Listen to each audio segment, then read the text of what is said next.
Sígueme con el piano, por favor, no paréis. Gloria al Señor. Bueno, agradecido al Señor de que el pastor haya tenido también esta tarde compartir algo de la palabra del Señor. Tengo que sentar muchas bases para poder compartirles lo que quiero compartirles. Tengo que sentar mucha base. Gloria al Señor. Le voy a pedir a mis hermanos consiervos que estén atentos, pues luego os tenemos que hablar algo, ¿vale? Que estén pendientes. Hay una dificultad muy grande en nuestra relación con Dios. Y esa dificultad tan grande es su soberanía. Nos crea conflictos y nos crea problemas, porque Dios es todopoderoso. Amén. Y Dios es bueno. Amén. Y eso genera conflictos. Porque un Dios todopoderoso y un Dios bueno, en el mismo universo donde está ese Dios, también existe el mal. Y ahí comienzan los problemas. ¿De acuerdo? Vamos a tomar un marco bíblico donde va a crear un conflicto y de ahí partimos. Miren, Marcos capítulo 1, versículos 12 y 13, dice la palabra del Señor: y enseguida el Espíritu le impulsó a ir al desierto, y estuvo en el desierto 40 días, siendo tentado por Satanás, y estaba entre las fieras, y los ángeles le servían. ¿Os dais cuenta el lugar? Un desierto, fieras, Satanás, y Jesús ahí en medio de todo esto. Así muchas veces nos sucede a nosotros. El mundo es un desierto lleno de fieras consecuencias. Un enemigo muy adverso, muy malo, que quiere nuestra ruina y destruirnos. Y nosotros en medio de todo esto, ¿sabéis cuál es el conflicto? Que fue el Espíritu Santo quien nos llevó allí. Y se da una paradoja aquí. Alguien bueno, el Espíritu Santo, lleva a alguien bueno, Jesús, a un lugar malo, el desierto. Y uno se hace una pregunta, muchas veces nos pasa, ¿por qué? De pronto, el bueno, que es Dios, parece malo, porque ha llevado a alguien a un desierto. ¿Sabéis que esta es la historia de Dios? Si alguien le preguntara, pareces malo, es la historia de mi vida. Siempre me acusan de malo. Hay muchas circunstancias alrededor de este mundo que parece a veces que Dios es malo, porque hay una existencia de mucho dolor y una existencia de mucho sufrimiento, y Dios es todopoderoso y Dios es bueno. Esto es lo que viene a plantear Romanos capítulo 3. Pablo les está hablando a los judíos de que Dios ha escogido a Israel, de que la justificación es por medio de la fe, de que por cuanto abundó el pecado, sobreabundó la gracia. Y entonces hay un judío que le está escuchando y dice, ¿pues qué? Si algunos han sido incrédulos, su incredulidad habrá hecho nula la fidelidad de Dios. O sea, si Dios ha escogido a un pueblo para un propósito, pero todo ese pueblo no se salva, entonces Dios es infiel a su propósito. Ahí hay una acusación contra Dios. La segunda es más fuerte. Dice, ¿pues qué? Si por mi pecado la gloria de Dios es exaltada, ¿por qué luego Dios me juzga? ¿Ven el conflicto? Se lo voy a ilustrar muy fácil. Yo he robado ayer por la noche, he robado un género. Y voy y se lo vendo al pastor. Ya que estamos tú y yo aquí. El pastor en el mercado lo vende más barato porque me la ha comprado a mí robado. ¿Puede juzgarme a mí el pastor de haber robado? Si él se ha beneficiado de eso. Eso es lo que está acusando aquí este judío. Si Dios se sirve del pecado para glorificarse, ¿cómo es que luego después me juzga? ¿Veis el conflicto? ¿Lo veis? Pablo viene a responder porque, claro, la conciencia humana no hace más que juzgar a Dios. Históricamente. Si Dios es bueno, ¿por qué? Si Dios es todopoderoso, ¿por qué? Y hay una potencia del mal, ¿qué pasó? Tenemos dos opciones, dos salidas teológicas y una filosófica. ¿Qué ha pasado? Que existe el mal cuando Dios es todopoderoso y bueno. Pues tenemos dos opciones. Una, Dios creó el pecado. Dos, Dios permitió el pecado. Tres, o no pudo evitarlo. Vamos con la primera. Cuando Pablo va a responder, dice: de ninguna manera. Dios nunca es infiel y Dios nunca es malo. Y dice: de ninguna manera. Antes Dios sea veraz y todo hombre mentiroso. ¿Sabes qué está haciendo Pablo? Respondiendo con la esencia de las naturalezas. Está diciendo: Dios siempre es bueno por naturaleza y el hombre siempre es malo por naturaleza. Hay un proverbio que dice: fieles son las heridas del que ama, pero inoportunos los besos del que aborrece. Aquí aparecen dos naturalezas, el amor y el odio, y haciendo cosas contrarias a su propia naturaleza. El odio aparece besando y el amor aparece hiriendo. Pero dice el texto: pero el amor siempre es fiel, aunque hiera, y el odio siempre es inoportuno, aunque bese. Lo mismo pasa con Dios y el hombre. El hombre siempre es malo, aunque a veces parezca bueno, y Dios siempre es bueno, aunque a veces parezca malo. Es cuestión de naturalezas. Es cuestión de naturalezas. Así que Santiago viene a decir: Dios no puede ser tentado por el mal. Dice: no erréis, toda buena dádiva y todo don perfecto proviene de lo alto, del Padre de las luces, en el cual no hay mudanza ni sombra de variación. Dios no creó el pecado por la simple razón de que va en contra de su propia naturaleza. Dios no creó el pecado. Bueno, entonces hay una filosofía por ahí que dice: entonces Dios es que no pudo evitarlo. Pero entonces Lucas tendría que decir: nada es imposible para él.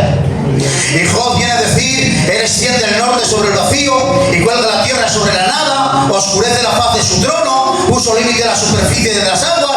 Dios dijo al relámpago: ven aquí, y el relámpago lo obedeció. Dios es todopoderoso, así que si alguien quiere condenar a Dios, no le queda más remedio que subir hasta su mismo trono, porque es imposible rebajar un centímetro su trono. Los cielos cuentan su gloria y el firmamento anuncia la obra de sus manos. Dios es todopoderoso. Entonces sí que pudo evitarlo, pero no lo evitó. Entonces solo nos queda una salida: Dios lo permitió. Dios permitió el mal. Amén. Amén, dice la Esperanza.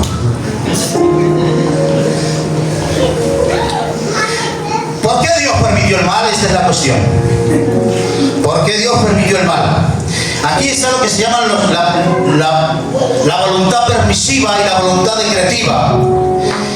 La permisión y los decretos de Dios. La diferencia clave está en que el decreto de Dios es un plan soberano, eterno y eficaz que ordena todo lo que sucede. Mientras que en la permisión de Dios sucede un evento donde no interviene directamente para detener el mal o el pecado, sino que permite que ocurra, aunque no los apruebe, para un fin mayor como parte de su soberanía. Dios lo permitió. ¿Y quién ha dicho que Dios ha permitido el pecado? ¿Lo ha dicho Moisés? ¿Lo ha dicho Pablo? ¿Lo ha dicho Lucas? ¿Quién ha dicho en la Biblia que Dios ha permitido el pecado? Él mismo. Miren qué texto. Éxodo 21:13. Dice Dios a Moisés: el que hiera matando morirá. Pero añade: pero si alguien mata a otro sin intención, que no quería matarlo, que fue causa de un accidente, que no había intención.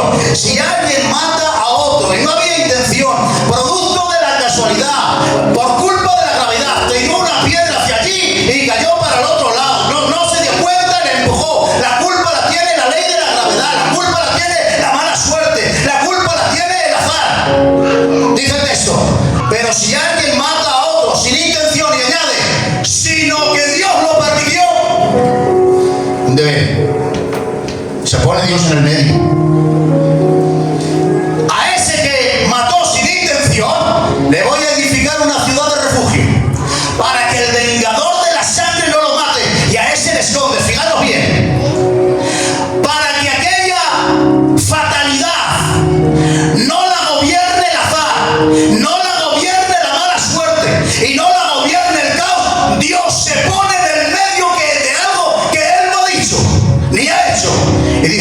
sino que yo lo permití. Se pone en el medio, porque déjame decirte algo.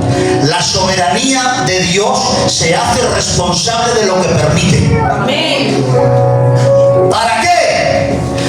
Para que la vida no lo gobierne el caos, ni la vida la gobierne la fe. ¿Sabéis cuál sería nuestra peor tragedia?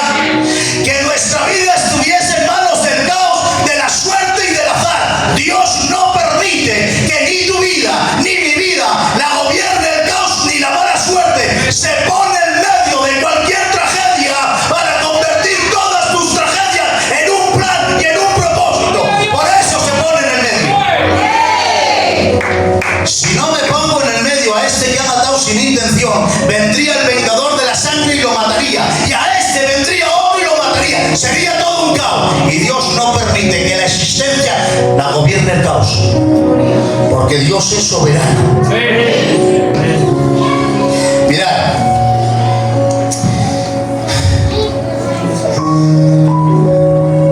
Dios sale al paso, poniéndose en medio y quitándole al caos el gobierno de este mundo. Lo peor que te podría pasar es que tu vida estuviese gobernada por la suerte, la buena o la mala, da igual. Da igual. Porque déjame decirte algo. Dios permitió la caída de Adán, sí. Pero el mismo Dios que permitió la caída de Adán fue el mismo que diseñó su levantamiento decretando la cruz de su Hijo. Amén. Amén. La caída fue una permisión soberana. No intervino para causarla. Sin embargo, la salvación fue un decreto diseñado por Dios. Amén. Te lo voy a decir de otra manera para que me entiendas. Dios no empujó a Adán para que cayera. ¿Sabes qué es lo que sí hizo Dios? Clavar a su Hijo en la cruz para volver a levantarlo. Eso sí que lo hizo Dios. Eso sí. Pero Dios no es un espectador indefenso. Dios no es un espectador indefenso ante aquello que acontece en la vida y en cada uno de nosotros. No. Tomando el marco del desierto de Jesús, dejadme deciros que hay conclusiones muy erróneas en cuanto a tus desiertos. Hay conclusiones muy erróneas. Porque el desierto es adversidad. El desierto es dolor. El desierto son muchas consecuencias. Y cada vez que caemos en un desierto, alguien dice, como a Jesús, entonces fue Dios el que me llevó a este desierto. ¿Verdad? ¿Cuántas veces? ¿Ha sido Dios el que me ha traído aquí? Si Dios es mi guardador, si Dios me protege, si Dios es bueno, si Dios es todopoderoso, ¿cómo es que he acabado yo en este desierto? Miren, la mayoría de nuestros desiertos son consecuencia de nuestra concupiscencia. El pecado generó males y esos desiertos nos llevan nuestra concupiscencia. Por varias razones, Dios no evita esos desiertos. Los recicla para perfeccionarnos a nosotros. A veces es muy difícil estar de acuerdo con Dios. Es muy difícil estar de acuerdo con Dios, pero déjame decirte algo. Para Dios es más preeminente y beneficioso perfeccionar su propósito en ti que evitarte desiertos. Amén. Os hago una pregunta que es una pregunta que se queda en el aire y que va a tener una respuesta muy... Pero os hago esta pregunta. ¿Podría Dios haber salvado a la humanidad por otro medio que no fuese la cruz? Es una pregunta que la respuesta es muy baja. Pero tengo que deciros algo. Cuando Jesús dijo, si es posible, pasa de mí esta copa, en esencia estaba diciendo, existe otra posibilidad de salvar a la humanidad, hermanos. No hay una respuesta explícita, pero sí implícita. Tenemos que decir que la manera más gloriosa en la que Dios salvó a la humanidad fue por medio de la cruz de Cristo. Si hubiese habido otra manera más gloriosa en la que Dios hubiese podido salvar al mundo, lo hubiese hecho. Por lo tanto, concluimos que la manera más gloriosa en la que Dios salvó a la humanidad es por medio de la cruz de Cristo.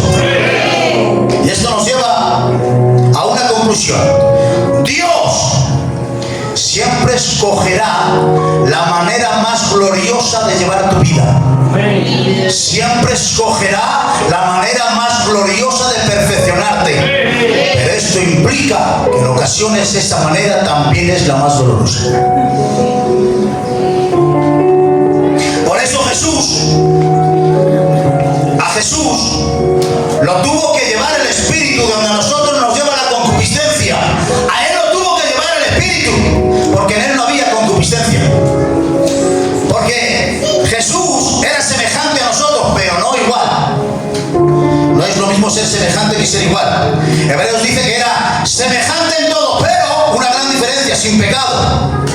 Su semejanza con nosotros tiene la gran diferencia de que en Cristo no había pecado. Por eso su manera de luchar contra el pecado es totalmente a la inversa de como nosotros luchamos contra el pecado. Nosotros, ¿sabéis cómo luchamos contra el pecado? Luchamos por alejarnos de Él, porque nos atrae. Cristo luchaba a la inversa. Tenía que luchar por acercarse a Él porque le repugnaba. Es totalmente a la inversa. ¿Te das cuenta? ¿Qué ha hecho Dios? ¿Qué ha hecho Cristo?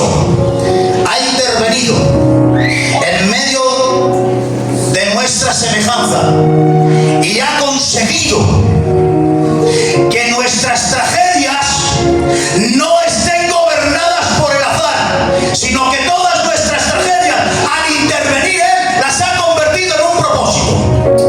Aleluya. No habrá suficiente tiempo en la eternidad para agradecerle esto. Amén. No habrá suficiente tiempo. Mirad esto. Al desierto, a tu desierto, me lleva mi mal. Mi cruz es fruto de mi pecado. Dios lo toma en sus manos y convierte mis trágicas consecuencias en propósitos. Imagínate que vemos a un hombre y hay un hombre muerto en el suelo, lleno de sangre, y hay otro hombre al lado de él con un cuchillo en la mano. ¿Cuál es la conclusión de todos? ¿Cuál es la conclusión de todos? Lo ha matado él. Resulta que no lo ha matado él. Ha pasado por allí y ha cogido el cuchillo para matarlo, pero al verle tú con el cuchillo en la mano y teñido de sangre, dices, lo ha matado él. ¿Sabes por qué le echas la culpa y le echamos la culpa a Dios de nuestras tragedias y de nuestras cruces? Porque le vemos con nuestras cruces en sus manos y manchados de sangre. Y por eso le reprochamos a Dios todas nuestras tragedias, sin darnos cuenta que ha intervenido en medio de nuestras tragedias y ha cogido en sus manos nuestras cruces para convertirlo en un propósito. Aleluya. Jesús, te amamos. ¿Sabes qué es lo que está evitando Dios? Que tu vida sea un caos. Que tu vida sea un caos terrible. Eso está evitando Dios. Pero no está en nuestra conciencia agradecerle esto. El desierto fue una prueba del carácter. Una prueba del carácter para Cristo. ¿Sabéis qué? No os digo nada nuevo. El desierto no hizo de Cristo Cristo. Él ya era Cristo. El desierto fue la oportunidad para revelar que realmente era Cristo. El desierto no le convirtió en alguien nuevo. El desierto solo hizo que revelar quién era realmente. No fue para comprobar si era o no era, fue para mostrar que realmente era.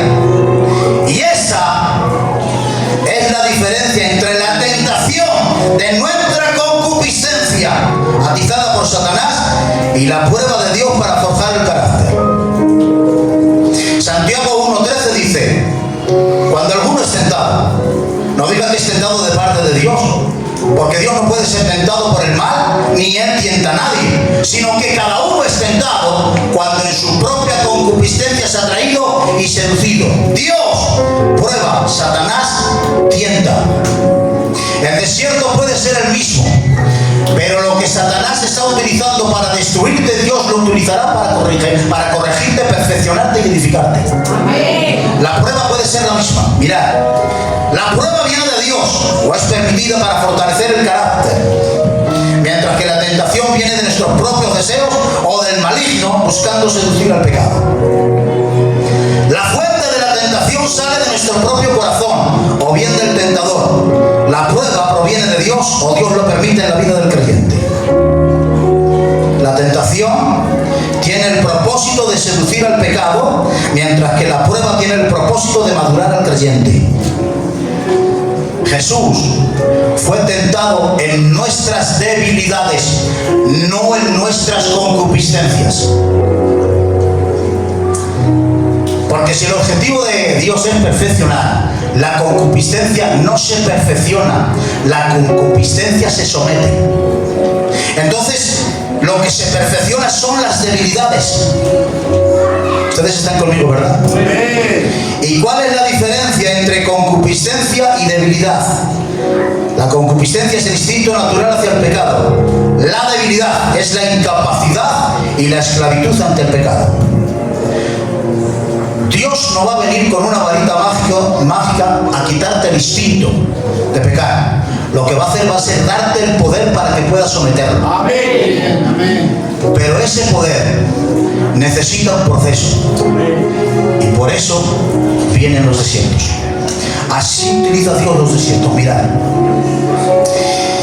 Primera de Pedro dice: para que la prueba de vuestra fe, más preciosa que el oro, permanezca, aunque probado por fuego, sea hallada en alabanza, gloria y honor en la revelación de Jesucristo. Hermanos, el oro solo se purifica con fuego, y lo hace para eliminar impurezas. Amén. El texto dice: después de haber ayunado 40 días tuvo hambre, y entonces vino el tentador. ¿A qué? ¿Atacar la debilidad? ¿A qué te crees que va a venir? Convierte estas piedras en pan, hermano. No esperes que el enemigo tenga el gesto honorífico de que cuando dos contrincantes se peleaban, si a uno se le caía la espada, el otro tiraba la espada y en honor. Venga, igual, no esperes eso de Satanás, no esperes eso. Va a aprovechar todas tus debilidades y las va a atacar. Va a fijarse muy bien cuál es tu debilidad y ahí va a atacar él. ¿Y sabéis algo? Dios se lo permite. Dios le permite que ataque esa debilidad. ¿Y por qué Dios no nos guarda de eso? ¿Por qué si sabe Dios que esta es mi debilidad, por qué permite Dios que ataque esa debilidad? Miren, a mí que me gustan mucho los documentales, cuando los leones, las leonas que son las que cazan, se quedan mirando al grupo de ciervos, ¿sabéis qué hacen? Miren cuál es la más débil. Atacan a la más débil de todos. No está en la conciencia de las leones perfeccionar el grupo, pero con su ataque están consiguiendo que el grupo sea más fuerte. Dios permite que Satanás ataque tus debilidades. ¿Sabes para qué? Y le permite su zarpazo. ¿Para qué? Para que esa debilidad sea devorada la próxima vez que el león venga por esa debilidad. Ya no va a estar, ha sido perfeccionada. Por eso Dios permite que caigas en esa fatalidad y que caigas en esa debilidad para perfeccionarla. Ahora bien, Dios permite que el león ataque, pero no le permite que destruya. Amén. Es más, Dios es capaz de utilizar la agresividad del león para perfeccionar. Amén. Y tiene controlada la agresividad con la que ataca el león. Porque dejadme deciros algo: la manera en la que sanamos de nuestros males es sufriendo sus consecuencias, incluso atizadas por el propio enemigo. Pero escuchadme bien, todo está controlado por Dios. Todo está controlado por Dios. Mirad qué texto: no os ha sobrevenido ninguna tentación que no sea común a los hombres, y fiel es Dios, que no permitirá que seáis tentados más allá de lo que podáis soportar. ¿Os habéis dado cuenta que siempre que hablamos de la permisión de Dios nos causa un disgusto? ¿Por qué Dios ha permitido los permisos históricos de Dios? ¿Por qué permitió que Lucifer se rebelara? ¿Por qué permitió que Adán cayese? ¿Por qué permitió que tocase la vida de Job? Los permisos históricos de Dios siempre nos causan disgusto, pero jamás hemos pensado lo que Dios no ha permitido. Aleluya. Dios ha permitido que Adán cayera Lo que no ha permitido que la humanidad cayera del suelo sin solución, eso Dios no lo permite.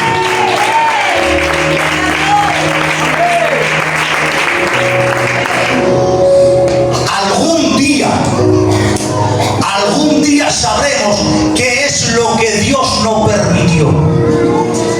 Algún día. Dios permitió que entrases en el valle de sombras de muerte, pero nunca permitió que entrases solo.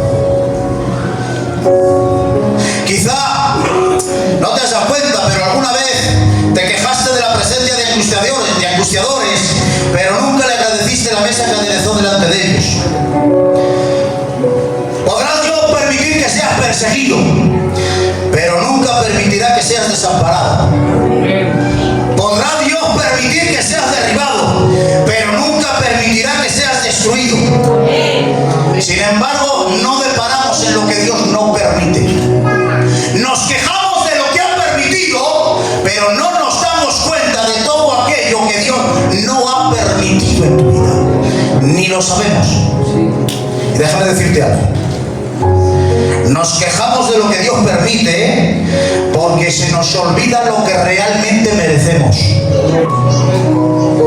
No os enfadéis conmigo esto, Hermanos, nos hemos venido arriba con la gracia. Nos hemos venido arriba. Y ahora exigimos regalos. Y los regalos no se exigen.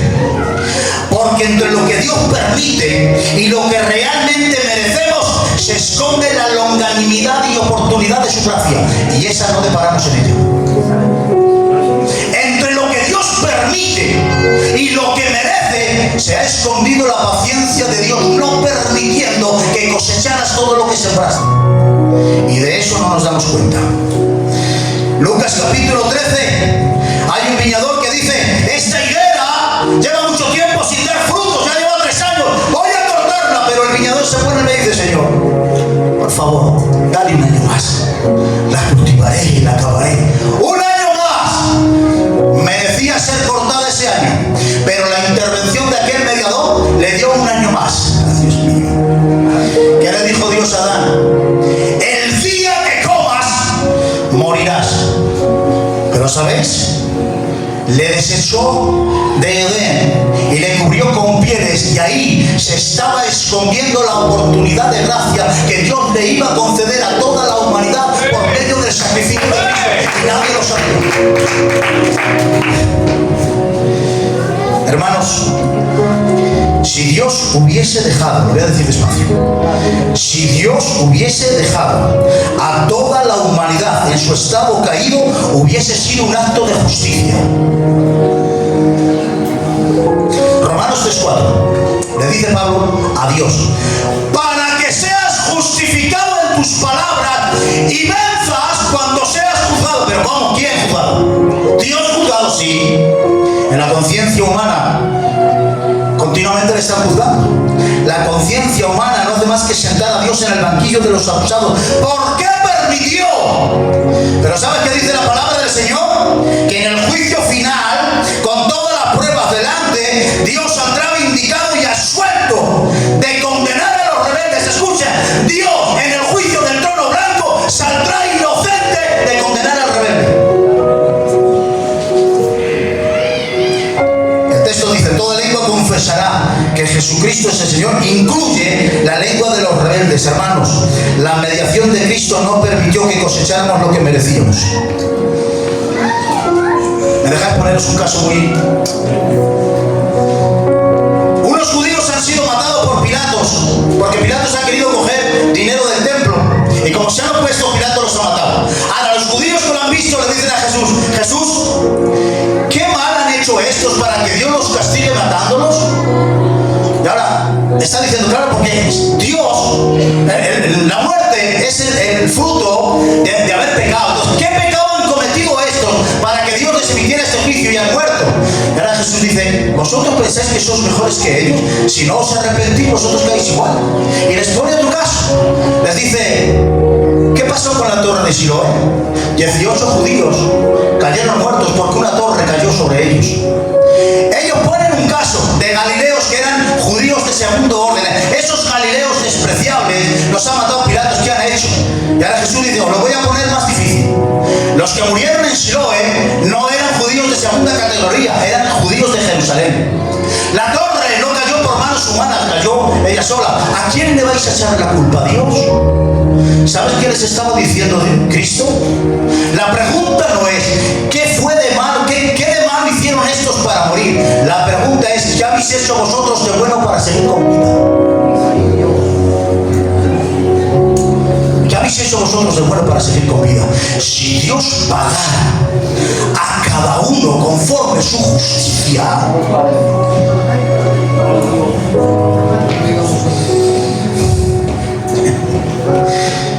Dios siempre ha intervenido paralizando los efectos del mal, siempre lo ha hecho, siempre. El año concedido de gracia a la higuera, que no da nada y se seca y ahora exige, es porque alguien intervino.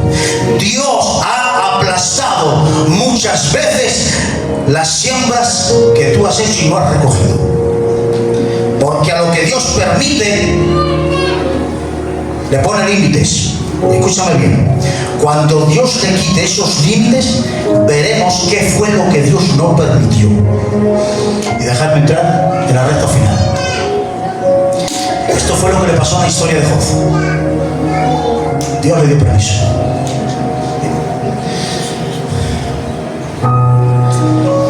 Pero ¿sabes algo? Siempre decimos, ¿por qué Dios permitió que Satanás tocara a Job? No nos hemos parado a pensar que es el propio Satanás quien nos revela y nos dice qué fue antes lo que Dios no permitía. Le dice Satanás, si no hay quien lo toque, que lo has intentado. Satanás estuvo en el mismo vallado de Job e intentó tocarlo, pero Dios no se lo permitía. Así que antes de ver qué fue lo que Dios permitió tocando a Job, no nos damos cuenta que antes Dios estaba evitando que Satanás tocara la vida de Job. Y de eso nos deparamos. No hay quien lo toque, efectivamente, porque yo no te lo permito. Hermanos, desde que el pecado entró, el mundo y las consecuencias en toda su crueldad están siendo detenidas por Dios. Desde que el pecado entró en la humanidad, Dios está poniéndole límites al mal. Si no, este mundo ya no existiría. Dice la palabra del Señor, porque ya esta nación el misterio de la iniquidad, solo que hay quien al presente lo detiene. Si no fuese porque Dios le ha puesto límites al mal, creédmelo, este mundo ya no estaría en pie.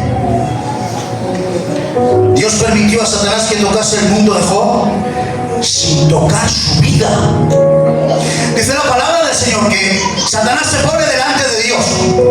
Has considerado a mi siervo Job, está hablando con él, y ahora Dios le dice, tócale, pero sin tocar su vida. Dice el texto, y salió Satanás. ¿De dónde venía? De rodear la tierra, hermano. Yo no sé cuánta velocidad, a qué velocidad Satanás rodea la tierra. ¿Os imagináis? Le dice Dios, te permito que te acerques al mundo de Job sin tocar su vida. Aquel que estaba rodeando el mundo entero, su círculo empezó a acercarlo sobre la vida de Job. ¿Os imagináis la velocidad alrededor de la vida de Job? Destruyó el mundo entero alrededor de él. Se acercó tanto a la vida de Job que tocó su piel, pero no pudo tocar su vida.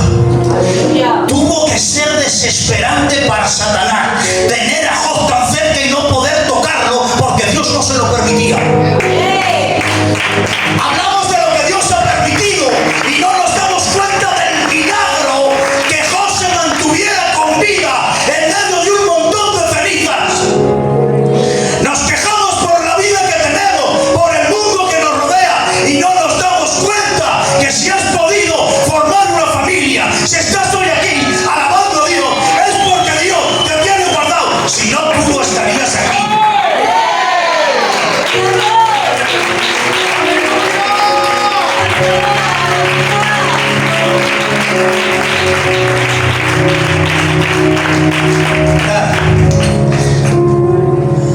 Ya no vamos a dejar cabos sueltos en la medida de nuestra capacidad, porque alguien dirá, ¿y sus hijos?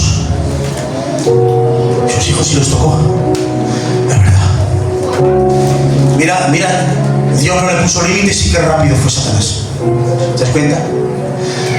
Salió muy rápido Satanás de la presencia del Señor y enseguida dice el texto, no terminaba uno de hablar que vino el otro. ¡Oh! No terminaba el uno. ¿Has visto qué rapidez? ¿Con qué velocidad Satanás destruía? No terminaba uno de hablar que ya venía el otro. ¡Qué rapidez! Fue muy rápido Satanás en ir a destruir el mundo de Job. Pero ¿sabéis algo? Llegó tarde.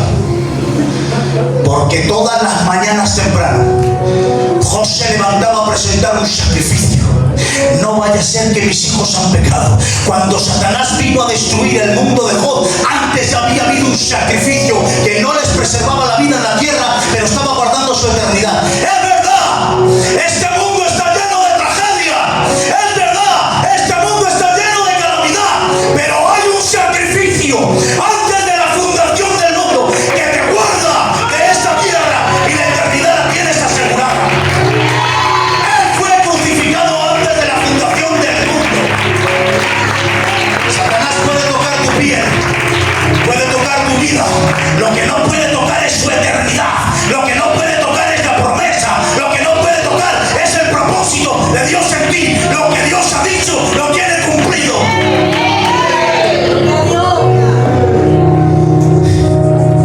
Entiendo que sobre un montón de cenizas y 10 pañuelos negros se quejen, pero no nos damos cuenta que la historia de Job termina con Dios delante y Job diciendo, no hablo más, me arrepiento. Si volviera a pasar por lo que estoy pasando después de haberte visto, no volvería a quejarme. Estoy convencido, para muchos que me estáis escuchando aquí, estoy convencido que cuando Dios aparezca le pediremos perdón por todas las quejas que dimos desde nuestras vidas. Estoy convencido. Escucha. Sufrimos la prepotencia del ocupa, que se cree dueño de lo que no es suyo. Aquel que tenía el hacha empezó a golpear, y cuando la pierde dice, ¡ah, Dios mío! Queda prestada, el uso fraudulento. Se dio cuenta que lo que tenía no era suyo, que era prestado. Deberíamos temblar ante el uso fraudulento de todo lo que Dios ha puesto en tus manos, antes de preguntarle por qué permite. Hermanos, nos sentimos dueños de todo. Nos sentimos dueños de nuestra salud. Y cuando nos falta, le vamos a pedir explicaciones, le vamos a preguntar, le pedimos explicaciones a Dios. Nos creemos dueños de nuestro tiempo. Nos creemos dueños de nuestra casa. Nos creemos dueños de nuestros hijos.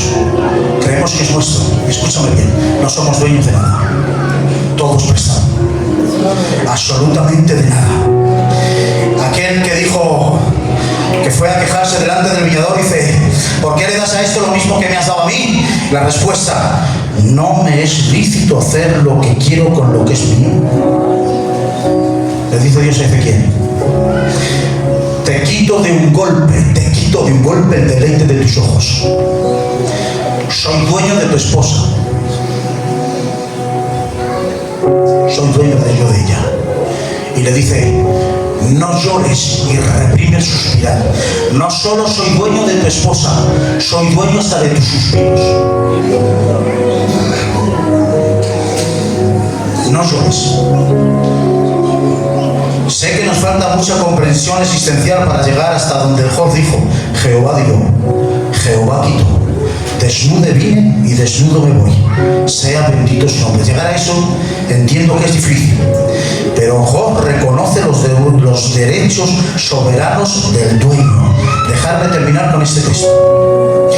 Antes que la cadena de plata se quiebre y se rompa el cuenco de oro y el cántaro se quiebre junto a la fuente y la rueda sea rota sobre el pozo y el polvo vuelva a la tierra como era y el espíritu vuelva a Dios que lo dio. El cuerpo es de la tierra, no es tuyo. Tu alma es de tus seres queridos, tampoco es tuya. Y el espíritu tampoco es tuyo, es de Dios. No somos dueños de nada. Todo nos lo ha prestado Dios. Y Él es soberano para hacer con lo suyo lo que quiere. Ahora escúchame bien. Cuando la Biblia dice que cuando lleguemos a las puertas de la eternidad, dice, y los que estaban hallados sus nombres escritos en el libro de la vida, entraron. O sea, esto no es que yo llego y me dice que está allí y no sé quién será. ¿Cómo te llamas? Ramón del... Ah, pues venga, que te apunto. No, no es así. Cuando tú llegues, el nombre ya está apuntado antes. Cuando tú llegues a las puertas de la eternidad y abras los libros de la vida y encontrarás que está tu nombre escrito, si tendrás la oportunidad de echar la mirada atrás, te darás cuenta que todo ese camino está asfaltado de lo que Dios permitió y de lo que Dios no permitió. Y por esa causa has llegado tú a las puertas de la gloria.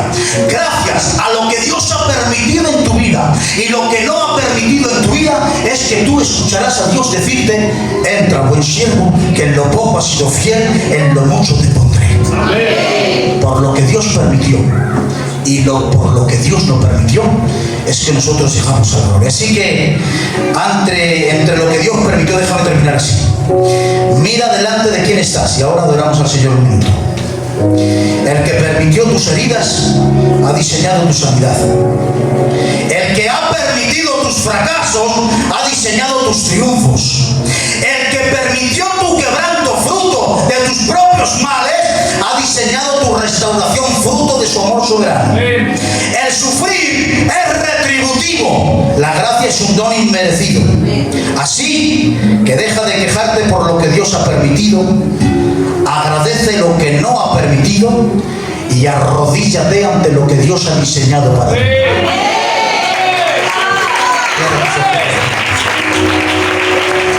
Cierra tus ojos, Dios mío. Solo consejo tuyo